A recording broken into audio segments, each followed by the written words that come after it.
Good morning, my friends. This is Tyra Jarvis with Keffi Coaching, coming to you live with Transformation Tuesday.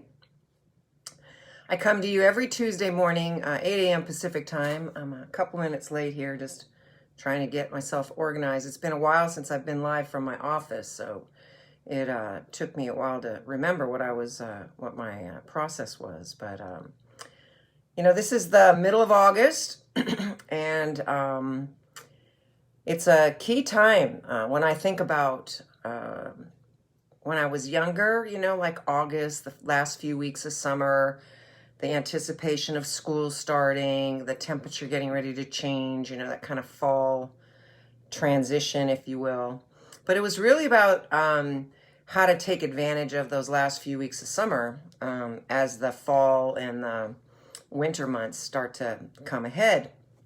So I think you all know that I follow Darren Hardy and I follow his Darren Daily, and he did a little 10 steps and I called it How to Deal with the Dog Days of Summer, and that there's evidence and statistics that summertime is probably the least productive, you're least motivated, and there's a million things that influence that, but that summertime can actually be a more focused time and a time of real motivation and productivity if you do just a few things differently. And I, got to experience that this past weekend. And what that meant for me, hang on just a second, was that I went away for a long weekend with my 2 daughters and my 3 granddaughters. It was our first girls' weekend. And for the first time ever, I intentionally did not check email after I left my office midday Friday. And that would be one of the things that you would want to do when you unplug, if you will.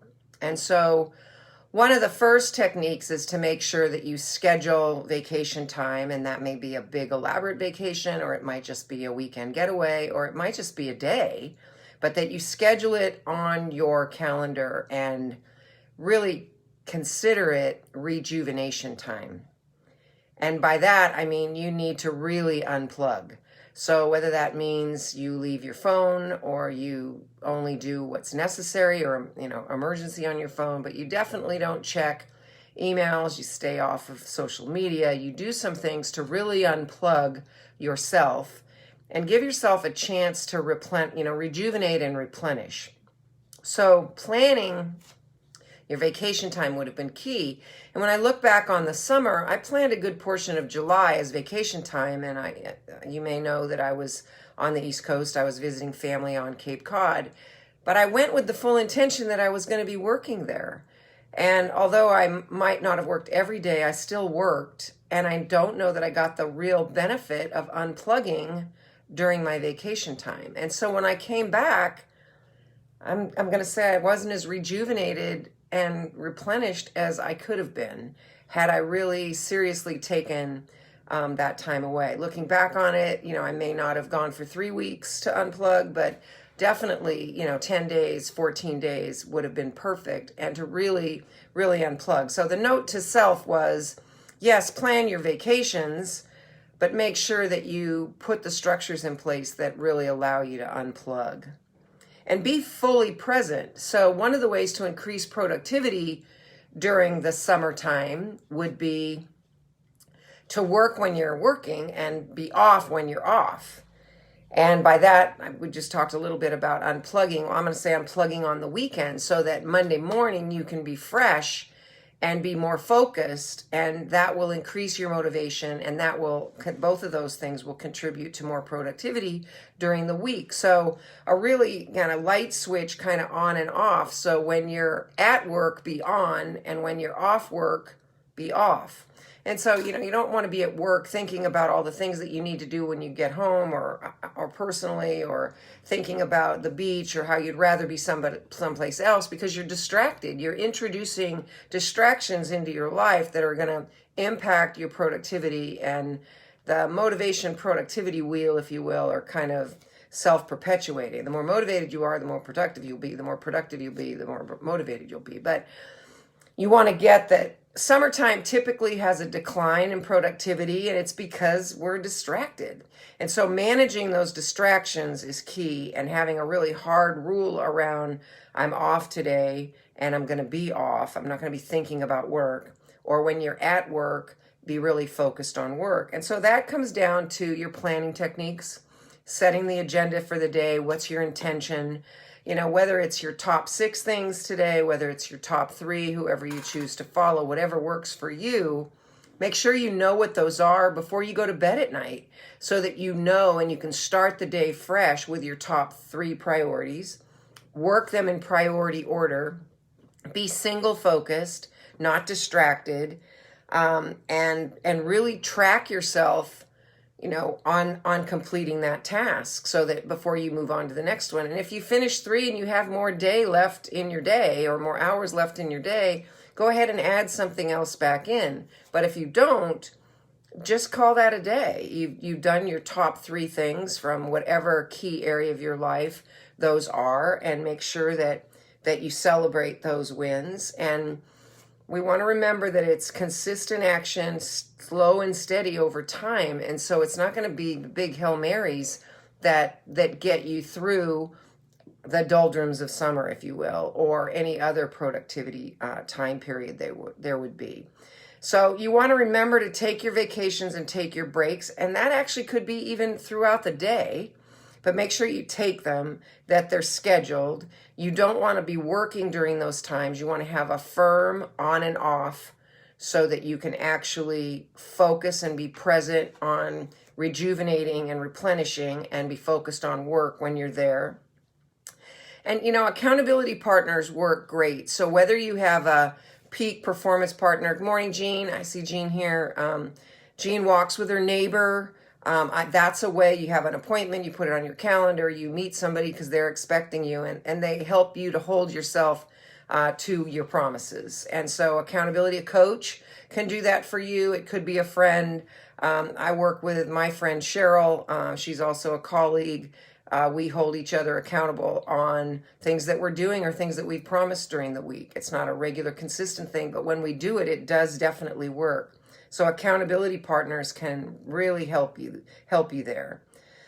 But again, just make sure you plan the downtime, that you're present when you're off, that you're present when you're on, and then do some planning around your key metrics. Make sure you know where those are. I mean, this is the middle of August. Next month is the end of 3rd quarter in the calendar year.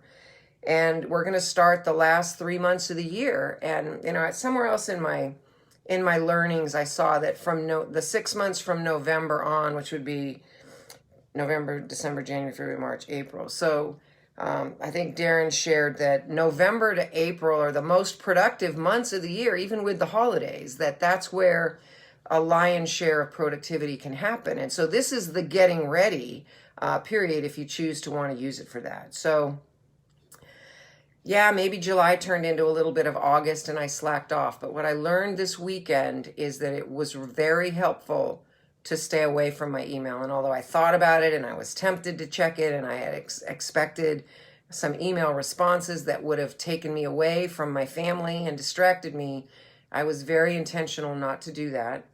And in not doing that, I waited until Monday morning to get caught up, and it was all doable. It was all possible. And then I made Monday be part of the workday. So, there's still time, plan some time away, make sure you use it and you unplug. And, I was thinking, one of the questions I was going to ask is, during the day or during a break or whatever, do you use the luxury of a nap? And how do you go about doing it? And is that a way to replenish yourself during the day?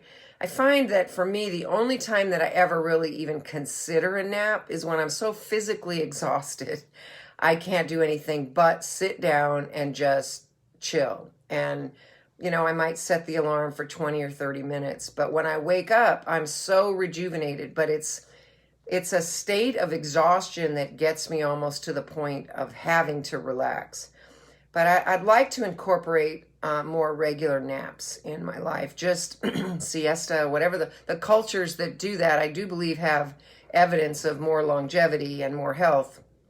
And so there's some message in that for all of us, that taking a break during the day to just to chill and to replenish and rejuvenate, I think could be really helpful for all of us.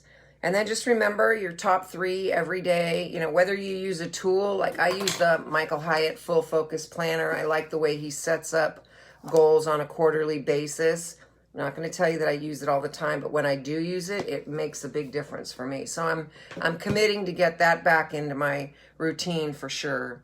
And then accountability partners. Use your coaches, use your colleagues, use friends to help yourself, hold yourself accountable. And your calendar can do that too. Your calendar is an accountability structure. So with that, put in the comments how you're going to use the last couple of weeks of August, you know, before school starts, if you will. I know my little girls are getting ready to go to school, I think, next week. So, you know, this would be getting supplies. And I'm just really hopeful that the young people in our lives actually get to go to school and be safe, but be with their friends and be with their teachers and get back to learning in a more conventional way. And I'm excited for that for them. So maybe there's some school clothes shopping. I mean, all those kind of end of summer triggers that are deep in our DNA. That's where we're at right now. So find a way to use the next 2 weeks, you know, to get yourself through August and kind of put a bow on summer 2021. And put in the comments how you're going to spend that time. All right? So thanks again, Jean, for joining. Thanks, everybody. I appreciate it. This is Tyra Jarvis with Kefi Coaching. I share tips on clarity, focus, and transformation on Transformation Tuesday mornings, 8 a.m. Pacific time. So take care, make it a great day, and I will catch you next time. Take care. Bye-bye.